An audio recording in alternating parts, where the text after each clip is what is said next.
Hello everyone, welcome to डेक्स्टरक्रम। आज हम लोग बात करने जा रहे हैं अध्याय वाइज में पीरियोडिक प्रॉपर्टीज चैप्टर के लेक्चर 2 के बारे में। ये लास्ट लेक्चर होगा पीरियोडिक प्रॉपर्टीज का और छोटा ही लेक्चर है, ज़्यादा बड़ा नहीं है। इसमें हम लोग सारी पीरियोडिक प्रॉपर्टीज़ के बारे में बात करेंगे।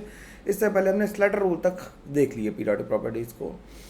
आज के लेक्चर में जो डिस्कशन है वो इलेबरेट होगा ग्रुप केमिस्ट्री में जाके, एक एक ग्रुप वाइज जब करेंगे। आज हम लोग ओवरव्यू लेंगे, किसी भी एक्सेप्शन के बारे में बात आज नहीं करेंगे। जनरली की जाती है लेकिन मैं नहीं करता हूँ क्योंकि ग्रुप हमें पढ़ना ही है, और जब हम पीरियोडिक प्रॉपर्टी ज़्यादा पढ़ लेते हैं तो ग्रुप पढ़ने की टेंडेंसी हमारी कम हो जाती है। ठीक है, हम लोग पैरेलली केमिकल काइनेटिक्स कर रहे हैं। पीरियोडिक प्रॉपर्टीज़ के बाद बहुत इंपॉर्टेंट चैप्टर या मोस्ट इंपॉर्टेंट चैप्टर कह सकते हो केमिस्ट्री का, केमिकल बॉन्डिंग आएगी। केमिकल बॉन्डिंग बहुत जरूरी है और केमिकल बॉन्डिंग के बाद ऑर्गेनिक शुरू करेंगे 11th में भी। ठीक है, थर्मोडायनेमिक्स और आयनिक इक्विलिब्रियम कराऊंगा, बाद में कराऊंगा, लेकिन पहले ऑर्गेनिक कर लेते हैं क्योंकि 12th वालों को और 12th प्लस वालों को ऑर्गेनिक की जरूरत है और 11th वालों की भी ऑर्गेनिक अभी हो जाएगी तो उन्हें बहुत आराम मिलेगा। तो तुम समझ नहीं सकते तुम्हें कितना आराम मिलेगा 12th में जाके। ठीक है, तो बस कोर्स को फॉलो करते रहो, लोगों को शेयर करते रहो, अच्छे से पढ़ते रहो, बस यही करना है। और हम लोगों ने जो वेबसाइट बनाई है वहाँ से जाके नोट्स डाउनलोड कर सकते हो dextercam.in पे। अपने बैच का नाम अध्याय डालो और प्रॉब्लम शीट और लेक्चर नंबर को डाउनलोड कर लो। और हम लोग जल्दी से जल्दी क्या कर रहे हैं, एक काम और मैं अनाउंसमेंट करना था कि PYQ सीरीज जल्दी शुरू होने वाली है। Titan your belts solution chapter के PYQs पहले से ही मैंने रिकॉर्ड करके रखे थे, तो वो मतलब लास्ट ईयर डिस्कस किए थे, तो 2022 के वो पढ़े हुए हैं सोल्यूशंस के, तो वो तुम्हें लिंक मिल जाएगा सोल्यूशंस के लेक्चर में, वहाँ से उठा के देख सकते हो और शीट भी मिल जाएगी। अब रही बात बाकी चैप्टर्स की, तो बाकी चैप्टर्स के PYQs आने वाले हैं और इस चैप्टर का जो नोट्स का डिस्क्रिप्शन है, नोट्स का जो लिंक है वो डिस्क्रिप्शन में पेस्ट है। तो लास्ट क्लास में हमने जहाँ तक बात की थी उसके आगे बात करते हैं। तो आज पहला टॉपिक हमें जो शुरू करना है वो वैलेंसी से शुरू करनी है। वैलेंसी क्या होती है? Valency is the combining capacity of an element with other elements. Valency क्या है? कंबाइनिंग कैपेसिटी है कि एटम कैसे कंबाइन करें, कितना कंबाइन कर सकते हैं, उसे हम वैलेंसी कहते हैं। ठीक है, ज़्यादा ड्रामे करके पढ़ा नहीं ना, चलो अच्छा ठीक है। तो valency of an element depends upon the valence electrons. Valence electron कौन से? वैलेंस इलेक्ट्रॉन वो जो अनपेयर्ड है। ठीक है, आउटर मोस्ट शेल में जो अनपेयर्ड इलेक्ट्रॉन है वैलेंसी उन पे डिपेंड करती है। नंबर ऑफ वैलेंस इलेक्ट्रॉन से ज़्यादा फर्क नहीं पड़ता। जो अनपेयर्ड इलेक्ट्रॉन है वही बॉन्डिंग में पार्टिसिपेट कर पाते हैं। ठीक, अब अनपेयर्ड इलेक्ट्रॉन दो जगह हो सकते हैं, या तो हो सकते हैं कहाँ पे, ग्राउंड स्टेट में, या हो सकते हैं एक्साइटेड स्टेट में। दो जगह हो सकते हैं, या तो ग्राउंड स्टेट में या एक्साइटेड स्टेट में।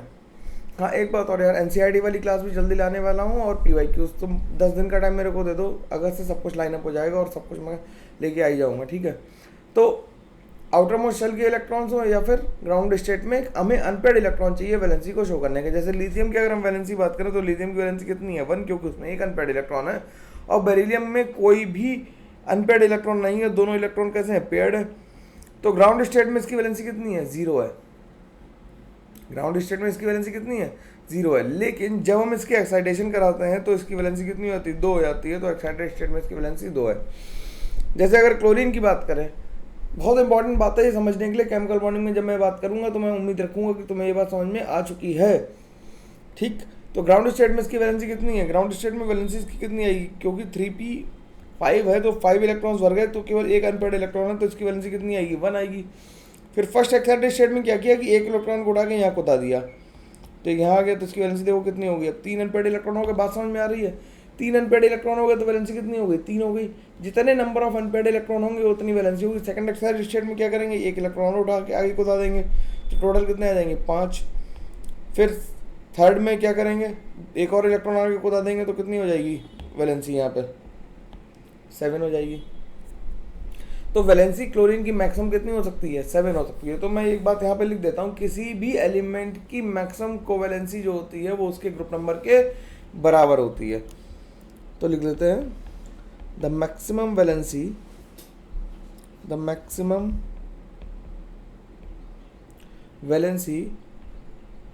Of any element is equal to its group number according to, या ग्रुप नंबर लिख देते हैं फॉर एग्जाम्पल। अब ग्रुप नंबर तुम ऐसे मत देखना कि क्लोरीन को तुम 17 ग्रुप में कहो तो 17 हो जाएगी, नहीं। अगर वैसा देख रहा हो तो फिर कैसे देखेंगे? ग्रुप नंबर -10 ऐसा कर देता। ठीक, जैसे क्लोरीन के लिए ग्रुप नंबर इसका 17 है, -10, तो मैक्सिमम कोवेलेंसी 7 हो सकती है। सल्फर के लिए बात करें, सल्फर के लिए बात करें तो कितनी हो जाएगी, 16 - 10 यानी कि 6। लेकिन शर्त यह है कि element should belongs to third period और onwards. The element should belongs to third period onwards, उससे पीछे का नहीं होना चाहिए। ठीक है, तो मैक्सिमम वैलेंसी कितनी हो जाएगी, ग्रुप नंबर -10 हो जाएगी। ठीक है, थर्ड पीरियड ऑनवर्ड्स के लिए। अब थर्ड पीरियड ऑनवर्ड्स में ऐसी क्या खास बात आई, देखो थर्ड पीरियड ऑनवर्ड्स आने से क्या हुआ कि वेकेंट डी ऑर्बिटल्स आ गए, 3D आ गया ना यहाँ पे। फर्ज कर लो अगर 3D नहीं होता, मान लो हम फ्लोरीन लिख दें यहाँ पे, अगर हम मान लें कि यहाँ पे हम फ्लोरीन लिख देते हैं, यहाँ पे लिख लें तो फ्लोरीन 1s2 2s2 2p5, तो इसमें अनपेयर्ड इलेक्ट्रॉन एक ही है और ये एक ही वैलेंसी शो कर पाएगा, एक से ज़्यादा वैलेंसी शो नहीं करेगा क्योंकि इसके पास 2D नहीं है। 3D 0 होने से क्या आराम हुआ कि हम एक्साइटेशंस करा पा रहे थे जो 2D में नहीं करा पाएंगे, इसलिए हम क्या कहेंगे कि जो थर्ड पीरियड ऑनवर्ड्स हैं एलिमेंट, वो क्या करेंगे, अपने ग्रुप नंबर -10 के बराबर मैक्सिमम कोवेलेंसी शो कर सकते हैं। मेरी बात समझ में आ गई, इस बात को बहुत इंपॉर्टेंट है, इस बात को ध्यान से लिख लो, कुछ भी कर लो, जो कुछ करना हो कर सकते हो, तुम्हारा मन है इसमें। ठीक, अब valency of S block element की बात करें तो ग्रुप 1 की एल्कली मेटल्स हैं। एल्कली मेटल्स कौन से हैं, lithium, sodium, potassium, rubidium, caesium, potassium या हेलिना की रब से फरियाद, तुम कर सकते हो जो कुछ करना चाहो। तो इसकी वैलेंसी कितनी है, 1। ग्रुप 2 की क्या है, beryllium, magnesium, calcium, strontium, Ba और Ra, बेरियम और रेडियम, इसकी वैलेंसी कितनी है, ये 2 है। इसके लिए तुम निमोनिक याद करना चाहो तो वो जो तुम सबको पता है कि बेटा मांगे कार स्कूटर बाप राजी या रोए, कुछ भी कह सकते हो।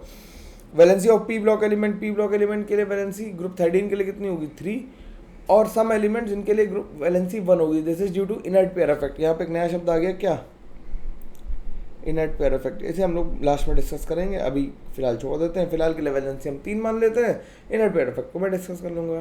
ग्रुप 14 के लिए वैलेंसी कितनी होगी, मोस्टली 4 होगी, लेकिन कुछ एलिमेंट्स के लिए 2 होगी। फिर उससे वही रीज़न है कि इनर्ट पेयर इफेक्ट। ग्रुप 15 के लिए कितनी होगी, मोस्टली 5 होगी, कुछ के लिए 3 होगी।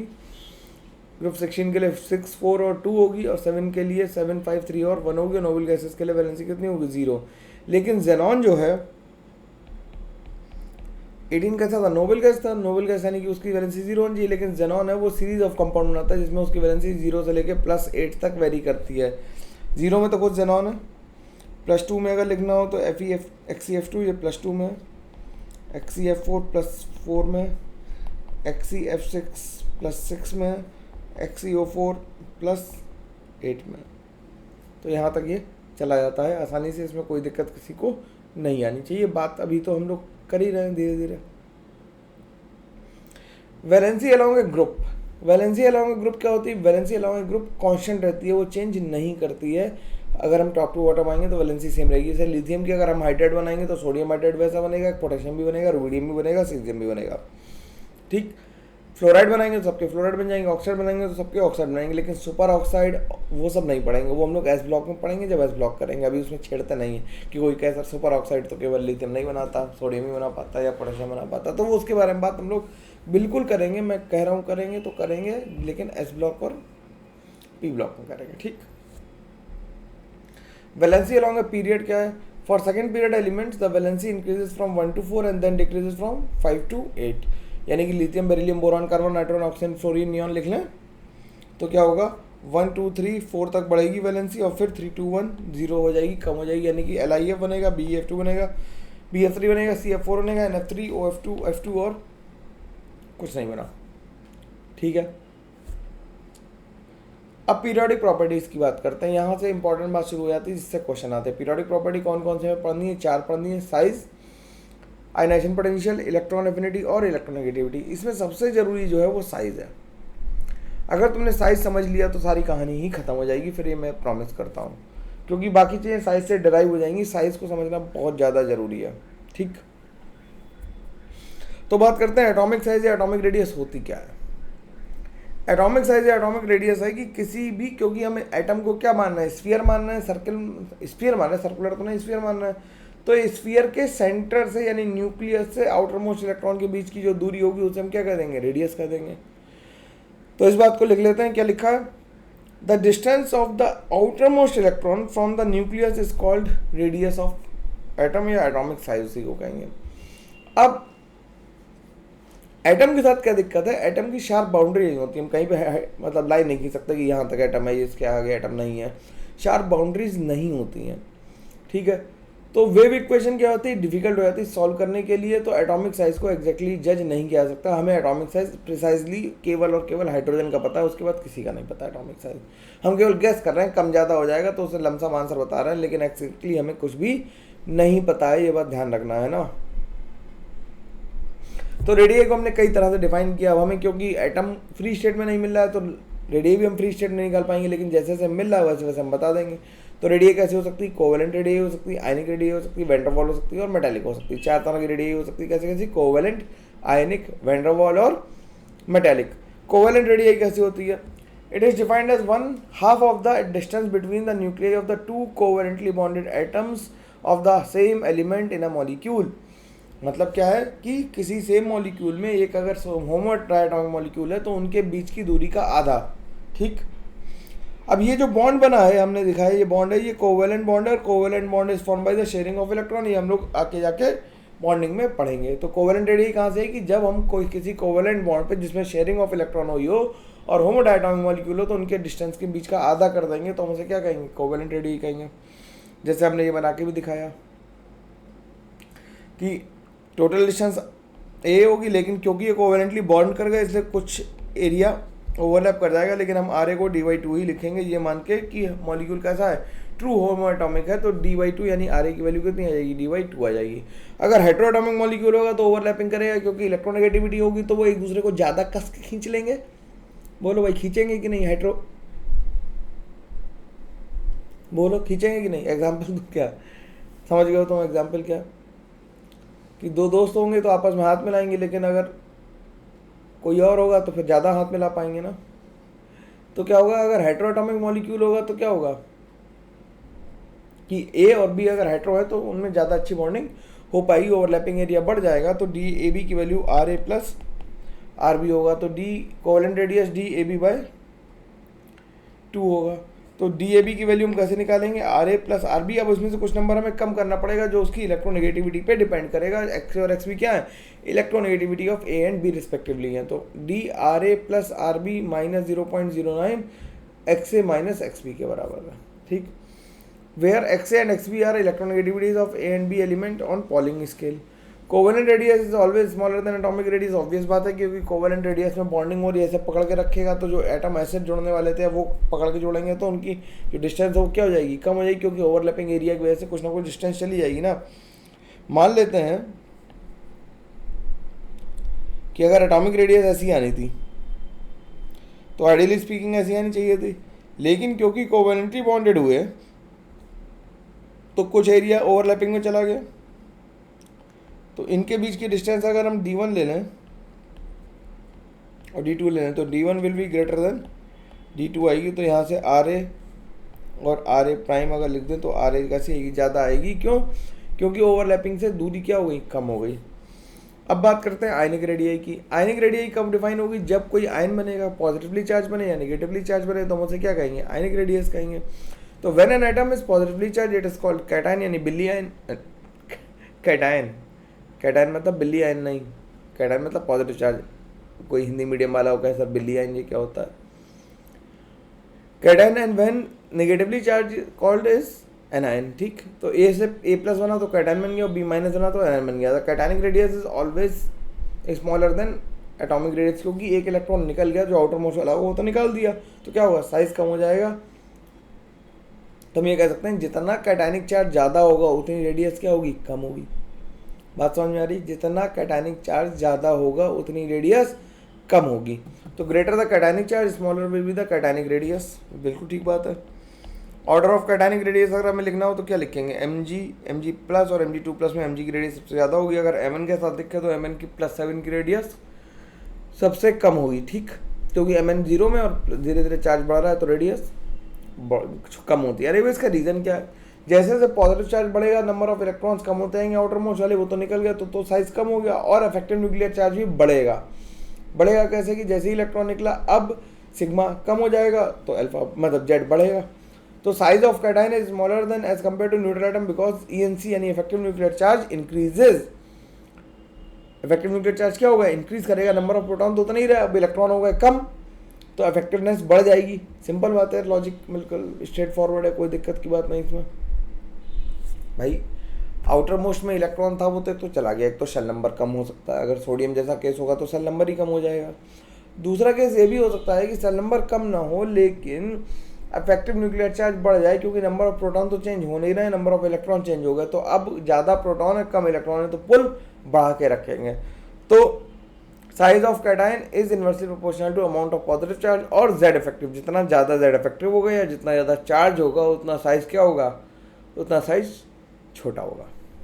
ठीक, उसी तरह से एनायनिक, अब कैटायन अगर छोटा है तो एनायन बड़ा होगा, ऑब्वियस बात है। तो ये लॉजिकल मतलब सिंपल बात है समझने के लिए भी कि the anionic radius is always greater than that of neutral atom. Anionic radius कैसी होगी, न्यूट्रल एटम से हमेशा ज़्यादा होगी। The greater the negative charge greater will be the anionic radius. जितना ज़्यादा नेगेटिव चार्ज होगा उतनी एनायनिक रेडियस भी ज़्यादा होगी, इसमें कोई दिक्कत किसी को नहीं आनी चाहिए। तो Cl से क्या बन गया, Cl माइनस बन गया, तो Cl माइनस की रेडियस ज़्यादा हो गई। ऑक्सीजन से ऑक्सीजन -1 और ऑक्सीजन 2 तो 2 माइनस की रेडियस सबसे ज़्यादा होगी। रीज़न क्या होगा, अब इसमें क्या हो रहा है, नंबर ऑफ इलेक्ट्रॉन बढ़ रहा है, प्रोटॉन ज़्यादा, तो जेड इफेक्टिव क्या हो जाएगा, कम हो जाएगा। इसमें जेड इफेक्टिव कम हो जाएगा ना, क्योंकि नंबर ऑफ प्रोटॉन तो उतना ही रहा, लेकिन नंबर ऑफ इलेक्ट्रॉन क्या हो गए, कम होगा, मतलब नंबर ऑफ इलेक्ट्रॉन बढ़ गए, तो अब प्रोटॉन उतना ही है और इलेक्ट्रॉन बढ़ गया, तो यानी इफेक्शन फोर्स क्या हो जाएगा, कम, तो जेड इफेक्टिव कम होगा तो इलेक्ट्रॉन दूर दूर रहेंगे। इफेक्शन कम फैमिली से तो बच्चा दूर दूर घूम रहा है आराम से, इसमें क्या बात है। This is because the number of electrons present in the anion gets larger than the number of protons due to the gain of electron, Therefore Z effective decreases। तो size of anion inversely proportional होगा Z effective के और amount of negative charge के directly proportional होगा। ठीक, अगर हमें size का ऑर्डर लिखना हो तो इसमें किसका ज़्यादा होगा साइज, Na+ का ज़्यादा होगा, फिर किसका ज़्यादा होगा Mg2+ का, फिर Al+3 का। इसमें किसका ज़्यादा होगा, कैल्शियम 2+ सबसे छोटा, फिर K+, फिर न्यूट्रल, फिर माइनस चार्ज वाला। तो साइज का ऑर्डर आसानी से लिखा जा सकता है, इसी छोटे छोटे क्वेश्चन आते हैं। अब मेटेलिक रेडियस की बात करता है। मेटेलिक रेडियस क्या होती है, it is defined for metals in solid state. Solid state में मेटल्स में डिफाइंड हो रही है। It is one half of the nuclear distance between the two adjacent metallic atoms in crystal lattice. Crystal lattice क्या होता है, lattice का मतलब होता है कि एक जैसी चीज़ों की स्टैकिंग करते हैं। मान लो अगर हमारे पास कमरा है और उसमें हमारे पास रूबिक क्यूब है, तो रूबिक क्यूब से अगर हम पूरे कमरे को सजा दें, अपने भर दें कमरे को, पूरा स्टैक कर देंगे ऊपर एक, that will called a cubic lattice. जिसमें एक जो छोटा क्यूब है जिसे तुमने रखा था वो क्या बन जाएगा, वो बन जाएगा हमारा क्या, वो हमारा बन जाएगा यूनिट सेल। ठीक, तो लैटिस समझ में आ गया। लैटिस मतलब स्टैकिंग ऑफ सेम थिंग। अगर हम लैपटॉप से के ऊपर एक जैसे तुमने मूवीज़ में देखा होगा ना कि शिपयार्ड में कंटेनर्स रखे रहते हैं, तो कंटेनर्स क्या बना देते हैं, लैटिस बना देते हैं। ठीक, तो ऐसा आयरन लैटिस ले लिया, तो आयरन लैटिस ऐसे लिख दिया हमने। तो मेटालिक रेडियस में देखो ओवरलैपिंग नहीं हो रही, तो मेटालिक रेडियस कैसी होगी, कोवेलेंट रेडियस से ज़्यादा होगी। मेटालिक रेडियस में ओवरलैपिंग नहीं हो रही है, since overlapping is not there, लिख दे रहे हैं, since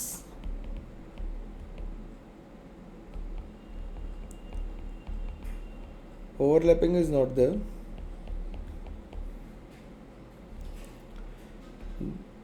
so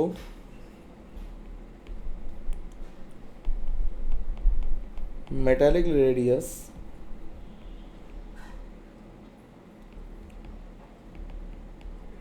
will be greater than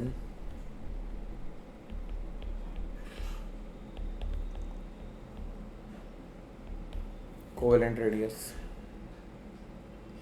इसके बाद बात करते हैं वैन डर वाल रेडियस की। वैन डर वाल रेडियस क्या कहती है, वैन डर वाल रेडियस कहती है जो नोबल गैसेस है वो न तो मेटेलिक बॉन्ड बनाएंगे, ना कोवेलेंट बनाएंगे, ना आयनिक बनाएंगे, तो उनके बारे में भी तो रेडियस हमें बतानी पड़ेगी। तो एटम्स जो नोबल गैसेस हैं वो आपस में बॉन्ड नहीं बनाते, तो उनके लिए हम क्या करेंगे, उनमें वीक अट्रैक्टिव फोर्स काम करता है, जिसे हम वैन डर वाल फोर्स कहते हैं। और वो दूर दूर से बात करेंगे तो डिस्टेंस बढ़ जाएगी, डिस्टेंस बढ़ जाएगी तो इसकी रेडियस कितनी आ जाएगी, dy2। वो मिनिमम अप्रोच पे जब आ जाएंगे तो हम कहेंगे उन्होंने वैन डर वाल बॉन्ड बना दिया, तो वैन डर वाल रेडियस सबसे बड़ी होगी किससे, मेटालिक्स, और मेटालिक बड़ी है कोवेलेंट से। अब बात आती है हाइड्रेटिंग रेडियस और हाइड्रेशन एनर्जी की। ये बात ध्यान से समझेंगे, कठिन बात है, थोड़ा सा ध्यान दोगे तो मेरी बात समझ में आ जाएगी। ठीक है, तो हाइड्रेशन की बात करने के लिए क्या करें, एक एग्जांपल ले लेते हैं कि NaCl को पानी में घोलना है। नमक सबने पानी में घोल के देखा होगा, मैं एक्सपेरिमेंट करके नहीं दिखा रहा, एक्सपेरिमेंट तो करा ही है। नमक को पानी में घोलना इज एक्सपेरिमेंट, नमक को मतलब पानी में शक्कर को घोलना इज एन एक्सपेरिमेंट, अंडा फेंटना इज एन एक्सपेरिमेंट, अंडा तोड़ना is an experiment. You are doing full of experiment, चलना एक एक्सपेरिमेंट है, दौड़ना एक्सपेरिमेंट है, भागना एक्सपेरिमेंट है, सब एक्सपेरिमेंट है, लेकिन हमने फील नहीं करते। चलो एक तुम्हें दिखाते हैं, तुमने नमक को पानी में घोला, तुमने ये सोचा कि पानी में क्यों घुल गया, नमक पानी में क्यों घुल गया, हम इस बारे में बात करना चाहते हैं। नमक पानी में घुल गया, नमक Na और Cl पहले खुशी खुशी रह रहे थे कि Na प्लस था और Cl माइनस था। अगर हम इसका लेटेस्ट देखें तो एक Na 6Cl प्लस से सराउंडेड है और एक Cl 6Na प्लस से सराउंडेड है। तो Na 6:6 सॉलिड है, वो आराम से खुशी खुशी रह रहे थे किसमें, सॉलिड स्टेट में। तो जब नमक पानी में गिरा तो सोडियम वाटर ने कहा नमक से कि यार तुम Na से कि तुम Cl माइनस को छोड़ दो, हमारे साथ रहो, ऐश करोगे। वो कह रहा कैसे, तुम्हारे पास तो नेगेटिव चार्ज है ही नहीं, Cl के पास तो नेगेटिव चार्ज हो, मुझे तो उसके साथ आएंगे, हम पॉजिटिव हैं वो नेगेटिव, हम खुशी खुशी रह रहे परिवार हमारा, तुम कैसे हमें खुश रखोगे। कह रहा अच्छा ऐसी बात है, तो एक काम करो तुम Cl को छोड़ दो, हमारे पास नेगेटिव चार्ज नहीं लेकिन हम बहुत सारे लोग मिलकर तुम्हारा ध्यान रखेंगे, तो हम बहुत सारी सेवा करेंगे तुम्हारी, और बहुत सारे लोग तुम्हें मिलके आके तुम्हारी सेवा करेंगे, तुम्हें ऑक्सीजन से अपने इलेक्ट्रॉन दिलवाते रहेंगे, और इस ऑक्सीजन का इलेक्ट्रॉन देना Na प्लस को इज कॉल्ड हाइड्रेशन। तो हम कहेंगे जो Na प्लस आयन है वो क्या हो गया, हाइड्रेटेड हो गया। हाइड्रेटेड का मतलब उसे वाटर ने चारों तरफ से घेर लिया है। ठीक है, बात समझ में आ रही कि उसे वाटर ने चारों तरफ से घेर लिया है, तो उसे हम कहते हैं हाइड्रेटेड। तो Na प्लस लिखा है तो Na प्लस आयन है, लेकिन Na प्लस एक्वस लिखा है तो वो हाइड्रेटेड Na प्लस है। तो देखो Na प्लस को चारों तरफ से घेर के हमने वाटर को बनाया, और उसने क्या कहा कि तुम चिंता मत करो, Cl माइनस को भी खुश रखेंगे, ऐसा नहीं कि केवल तुम्हें खुश रखेंगे, दोनों खुश रखेंगे, इसलिए डिजॉल्व होगा। उसने Cl माइनस से कहा सॉरी जाने दो मुझे, क्योंकि अब बहुत सारे लोग आ गए हैं, है ना, कि निगेटिव चार्ज काम नहीं आ रहा पूरा पूरा, बहुत सारे लोग हैं, वहाँ से भी हम काम अपना चला लेंगे और खुशी ज़्यादा मिल रही। अपनी खुशी के लिए उसने Cl को छोड़ दिया और कहानी का ख़त्म हुआ। तो यानी कि किसी भी कैटायन का वाटर मॉलिक्यूल से सराउंडेड होना is called hydration.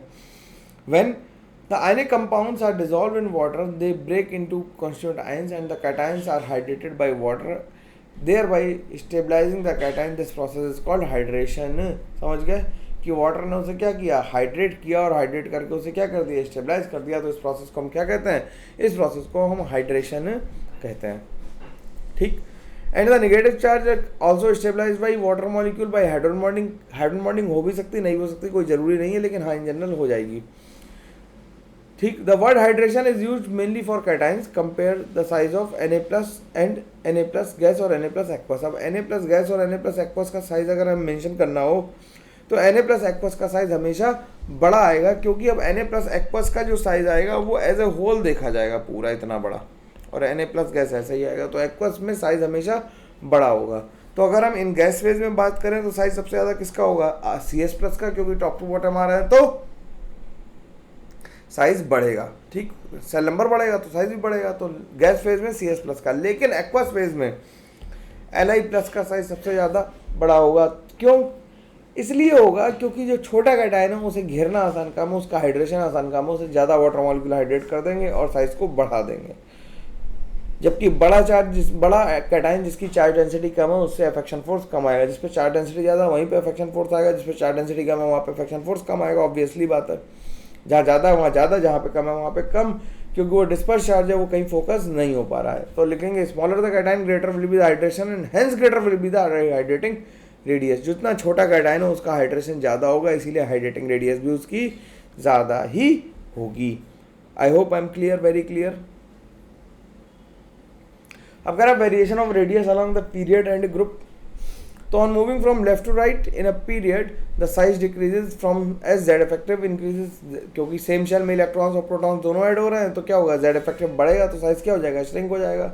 This is because the new electrons are added in the same shell and the number of proton also increases, therefore attraction force increases and size decreases. Simple बात है, मैंने पूरा explain कर दिया है, इसे लिखने की, इससे ज़्यादा लिखने की जरूरत नहीं है. ठीक, तो lithium, beryllium, boron, carbon, nitrogen, oxygen, fluorine में साइज का ऑर्डर लिख सकते हैं. नोबल गैसेस के लिए वैन डर वाल साइज डिफाइन होता है, नॉर्मल साइज डिफाइन नहीं होता है. तो फिर नोबल गैसेस के लिए वैन डर वाल रेडियस अगर हम लिखेंगे तो वो इन जनरल हमेशा कैसी होगी, बड़ी होगी, उनका साइज हमेशा ज़्यादा होगा. On moving from top to bottom in a group generally the size increases, ऊपर से नीचे आएंगे तो साइज बढ़ेगा, क्योंकि नंबर ऑफ शेल्स क्या हो रहे हैं, बढ़ रहे हैं. भाई नंबर ऑफ शेल क्या हो रहा है, बढ़ते जा रहा है, तो साइज क्या होगा, बढ़ता जाएगा. यहाँ से यहाँ तक चलेंगे तो लिथियम से लेके अगर हम सीजियम तक आए तो सीजियम का साइज बड़ा होगा, या फ्लोरीन से लेके अगर हम आयोडीन तक आए तो आयोडीन का साइज सबसे बड़ा होगा. और पीरियोडिक टेबल तुम लोगों ने अभी तक याद कर ली होगी, नहीं याद करिए तो कर लो यार, याद होनी ही चाहिए पीरियोडिक टेबल, कोई there is no way out. Periodic table तो पूरी ही आनी चाहिए, कोई और तरीका नहीं है. ठीक है, अब बात करते हैं साइज की. बात समझ में आ गई कि नहीं आ गई? साइज पूरा नहीं समझ में आया तो एक बार फिर से साइज को पढ़ लेंगे, रिवाइज करेंगे पूरा साइज और फिर ख़त्म करेंगे बात को.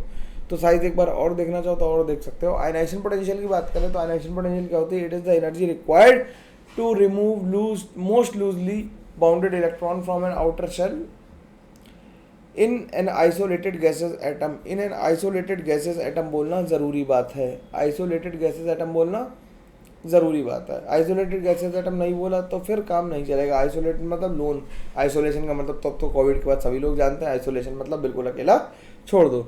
तो एनर्जी रिक्वायर्ड बताओ भाई, जो most least tightly bound electron होगा, जो घर से सबसे दूर है, न्यूक्लियस सबसे दूर है, उसे किडनैप करना आसान होगा, है ना, फ्रॉम द गैसियस एटम. तो क्या है ionization potential, the energy required to remove most loosely bound electron from the outermost shell or the orbit in an isolated gaseous atom is called ionization energy. ठीक, ionization energy और लिख देते हैं, इसके आगे एनर्जी नहीं लिखा, लेकिन इतनी अंडरस्टूड बात है.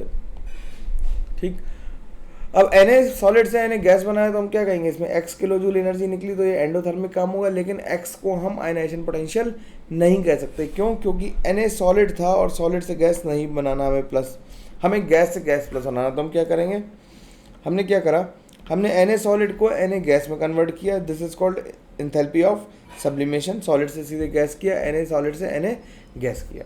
ठीक, और Na गैस से हमने Na प्लस गैस बनाया. This is called ionization, this is called ionization, this is the process of ionization. तो x में जो एनर्जी लग रही है वो दो पार्ट का सम हो गई, मतलब एक तो ये इसका सम, मतलब a का सम ले लेते हैं और b का. तो a plus B equals to X होगा. तो ऑब्वियसली x जो है वो y से बड़ा होगा. अगर हमने y मानी इसकी एनर्जी तो y हमेशा छोटा नंबर होगा x से, क्योंकि हमने उसमें सॉलिड से सीधे गैस बना दिया था. तो Na से Na गैस बनाएंगे, Na गैस से Na गैस बनाएंगे तो इससे y किलो जूल एनर्जी निकल रही है जो लग देनी पड़ रही है, उसे हम आयनाइजेशन एनर्जी कहेंगे. Ionization energy an endothermic process है which is in which heat is supplied. Heat supply करनी पड़ती है, एंडोथर्मिक प्रोसेस है, कोई दिक्कत इसमें नहीं होनी चाहिए. अब an electron can not be remove from an atom in solid state. ये जो ऊपर बात समझाइए वो फिर से लिखी है ना, कि an electron can not be removed directly from an atom in solid state. For this purpose the solid state is converted into gaseous state and the energy required for this purpose is called sublimation energy. इसे हम sublimation energy कहते हैं. Directly हम लोग नहीं निकाल सकते उसे. ठीक,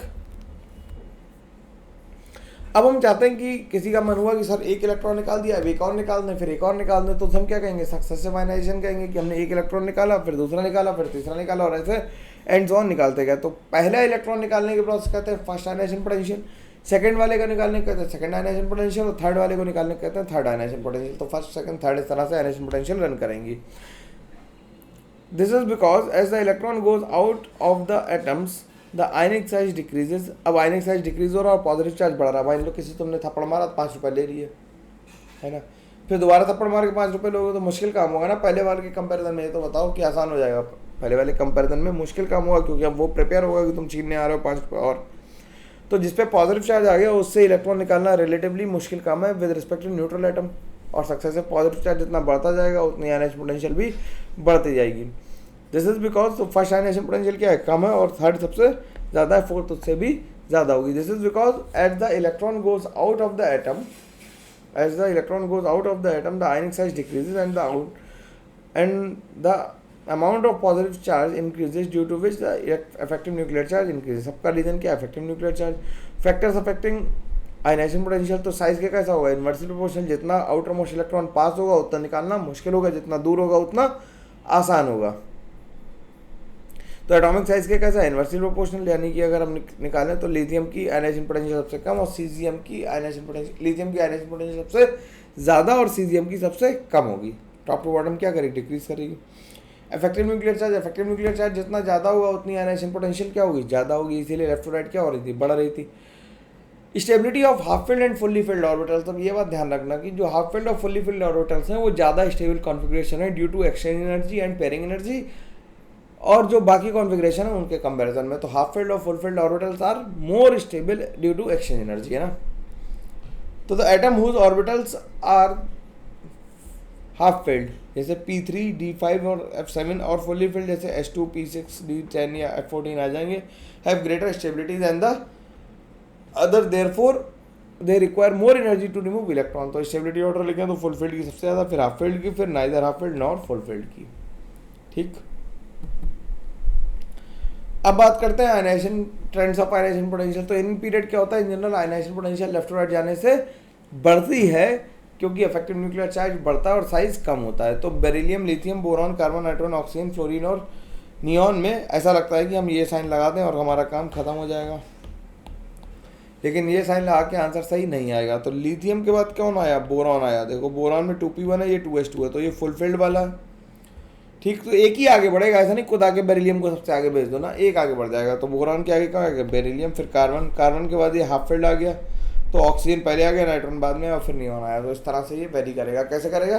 कि जो फुल्ली फिल्ड और हाफ फिल्ड ऑर्बिटल है वो अपने वाले आगे वाले से आगे शिफ्ट हो जाएंगे, मतलब पोटेंशियल स्वाइप करेगी और वो एक पोजीशन आगे चले जाएंगे। जैसे बेरिलियम और बोरॉन में स्विच हुआ, ऑक्सीजन और नाइट्रोजन में स्विच हुआ। ठीक, अब Na के बाद किसकी आएगी? Al की, Al के बाद Mg की, Mg के बाद Si की, फिर सल्फर और फॉस्फोरस में वही हो रहा है, हाफ फिल्ड और फुल्ली फिल्ड वाला। ठीक है,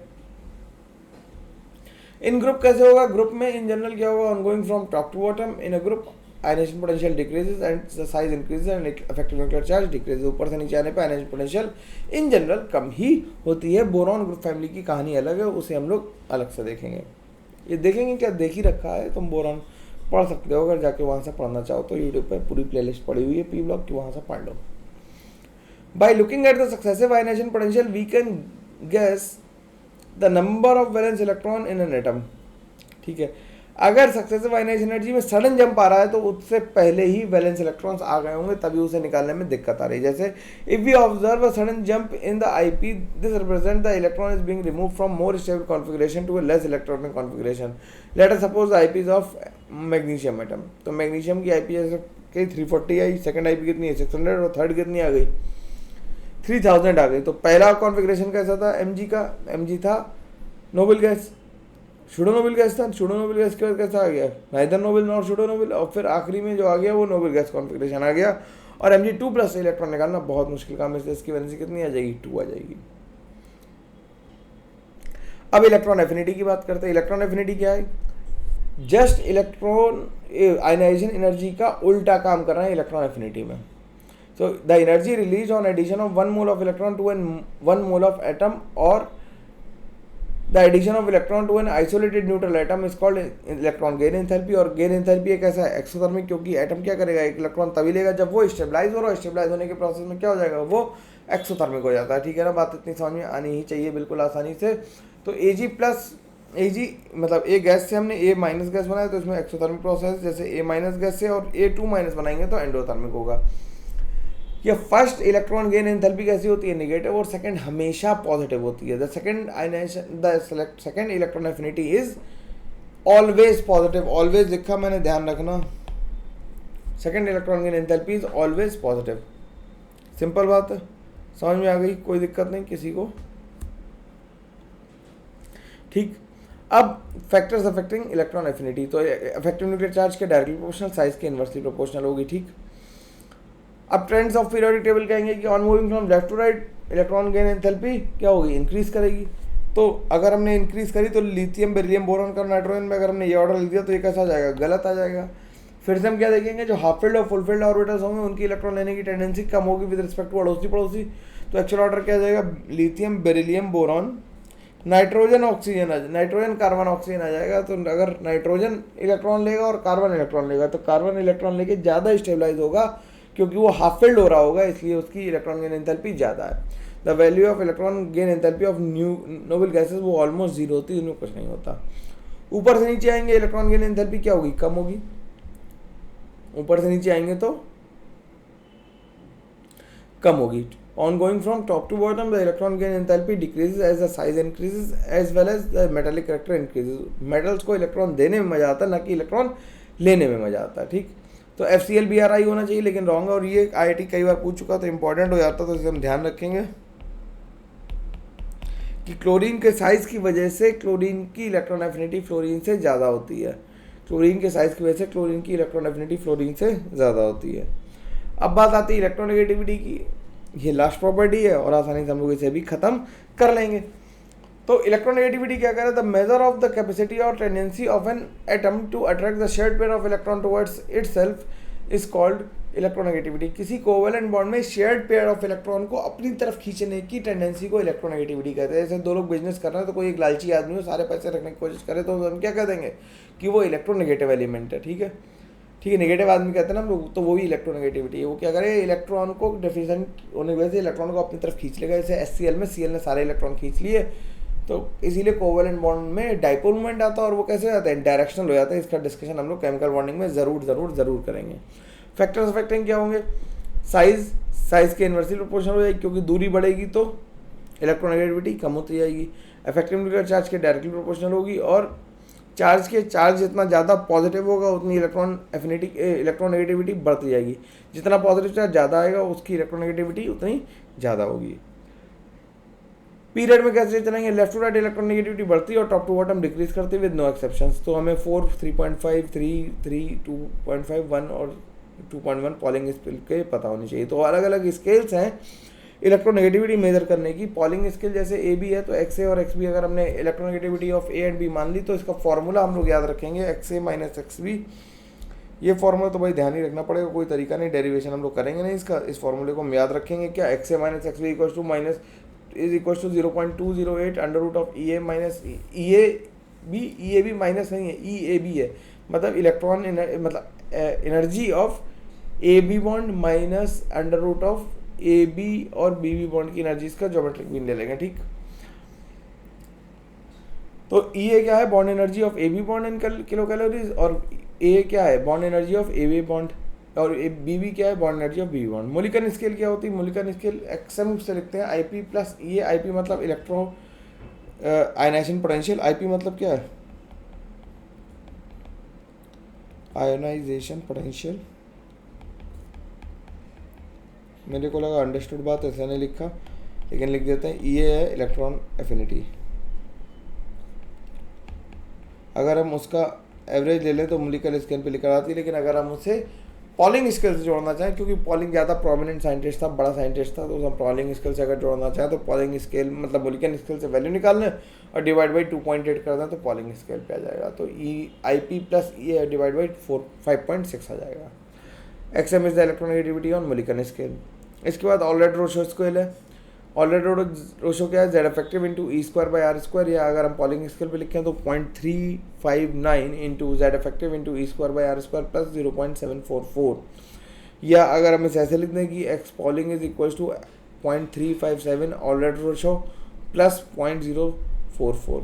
मोस्ट इलेक्ट्रोनेगेटिव एलिमेंट फ्लोरीन है, लीस्ट इलेक्ट्रोनेगेटिव एलिमेंट क्लोरीन, और ये इलेक्ट्रोनेगेटिविटीज लिखी हुई है मैंने। ठीक, अब बात करते हैं इनर्ट पेयर इफेक्ट की। इनर्ट पेयर इफेक्ट क्या होता है, while moving from 5th period to 6th period the element show 2 less valency than its natural group valency. जैसे कार्बन की वैलेंसी कितनी है, 4 है, सिलिकॉन भी 4 कर रहा है, जर्मेनियम भी 4 कर रहा है, 10 + 2 और +4 दोनों कर रहा है, लेकिन लेड की जो मोस्ट स्टेबल फॉर्म है वो +2 है। ठीक, तो अपने ग्रुप वैलेंसी से 2 कम वैलेंसी शो करने को हम इनर्ट पेयर इफेक्ट कहते हैं। जैसे नाइट्रोजन फैमिली में भी नाइट्रोजन 3 कर रहा है क्योंकि उसके पास वैकेंडी ऑर्बिटल नहीं है, और फॉस्फोरस, एंटीमनी, बिस्मथ ये सब क्या करते हैं, +5 शो करते हैं, लेकिन फॉस्फोरस, आर्सेनिक और एंटीमनी कितने करते हैं, +5 शो करते हैं। बिस्मथ सॉरी कितना करता है, 3 करता है, अपने ग्रुप वैलेंसी से 2 कम शो करता है। This is called inert pair effect. अब इनर्ट पेयर इफेक्ट का कॉज क्या है, रीजन क्या है? When we move from 5th period to 6th period, the poor shielding is done by f electron. 4f electron line lengthenite series आती है, lengthenite series में poor shielding होती है और पुअर शील्डिंग की वजह से z इफेक्टिव बहुत बढ़ जाता है। Because of this the 6s electron are not expose for bonding. इसकी वजह से 6s इलेक्ट्रॉन जो होते हैं वो बॉन्डिंग के लिए एक्सपोज नहीं हो पाते। देखो यार 14 डी इलेक्ट्रॉन्स आए जिन्हें एफ इलेक्ट्रॉन्स आए जिन्हें शील्डिंग करनी चाहिए थी, डी और एफ ने मिलकर पुअर शील्डिंग की, तो जो 6s इलेक्ट्रॉन थे उन्हें पकड़ के खींच लिया गया और खींचने के चक्कर में वो एक्सपोज नहीं हो पाए बॉन्डिंग में, तो उनकी वैलेंसी 2 कम आ जाती है। As the electron have high penetration power due to which they get buried and will not be available for bonding. अब इसके लास्ट बात है लेंथेनाइट कॉन्ट्रैक्शन। लेंथेनाइट कॉन्ट्रैक्शन क्या होता है? In d block element the size of 5d series are similar and और smaller than 4d series. 5d और 4d में 4d ऊपर है 5d नीचे है, लेकिन हम टॉप टू बॉटम आते तो हमने पढ़ा साइज बढ़ेगा, लेकिन मैंने कहा था ना वो जनरल ऑर्डर है, वो हमेशा ट्रू नहीं होगा। लेंथेनाइट कॉन्ट्रैक्शन में क्या होगा कि जो 4f इलेक्ट्रॉन था उन्होंने लेंथेनाइट में पुअर शील्डिंग की, पुअर शील्डिंग की वजह से इफेक्टिव न्यूक्लियर चार्ज तो बढ़ गया, तो साइज क्या होगा, या तो कम होगा या लगभग बराबर सा होगा। तो कॉपर सिल्वर गोल्ड में, कॉपर से सिल्वर में आते समय साइज इंक्रीज करेगा और सिल्वर से गोल्ड जाने में साइज डिक्रीज करेगा। ठीक, metallic character top to bottom increase करता है और डिक्रीज करता है left to right in a period. Metal oxide कैसे होते हैं, बेसिक, और नॉन मेटल ऑक्साइड कैसे होते हैं, एसिडिक नेचर में। न्यूट्रल ऑक्साइड केवल 4 होते हैं, वाटर, N2O, CO और NO। ये IIT ने क्वेश्चन पूछ रखा है एडवांस में। तो इस तरह से हमने पीरियोडिक टेबल की भी कहानी पूरी खत्म कर ली। 40 मिनट लगे, इतना ही चैप्टर था यार, लिखा हुआ होना ही चाहिए था इसे, क्योंकि इतनी थ्योरी लिखने में बहुत टाइम जाता है ना। अब मैं ये बात मानता हूँ कि जो चैप्टर लिख के पढ़ाने वाला है वो लिख के पढ़ाऊंगा, जैसे ऑर्गेनिक में लिख के पढ़ाऊंगा, केमिकल बॉन्डिंग लिख के पढ़ाऊंगा, लेकिन जो लिखा हुआ पढ़ाया जा सकता है उसे लिखा हुआ ही पढ़ाऊंगा। ठीक है, PYQs भी शुरू होने वाले हैं, जल्दी से PYQs भी आ जाएंगे और NCERT भी आने वाली है, बिल्कुल होल्ड ऑन। ज़्यादा से ज़्यादा तक लोगों तक पहुँचाओ यार बात को, शेयर करते रहो और हम लोग पॉपुलर होते जाएंगे तो हम लोग और अच्छे से काम कर पाएंगे। बोर्ड की व्यवस्था कर लेंगे, लाइव आने की व्यवस्था कर लेंगे, लेकिन पहले हमें थोड़ा एक बेंचमार्क है उसे सेट करते हुए चल रहा है कि वो उतनी ऑडियंस तो हो जाए यार इकट्ठी। तो हर किसी की जिम्मेदारी क्या है कि 1 का 10। ठीक, चलो मिलते हैं हम लोग, तब तक के thank you very much, take care, bye bye. ध्यान रखना भाई, है ना, कोई टेंशन की बात नहीं है, धीरे धीरे पढ़ते रहो, सब कोर्स खत्म हो जाए। कोर्स की चिंता मेरी हेडेक है ना। चलो ओके, बाय बाय।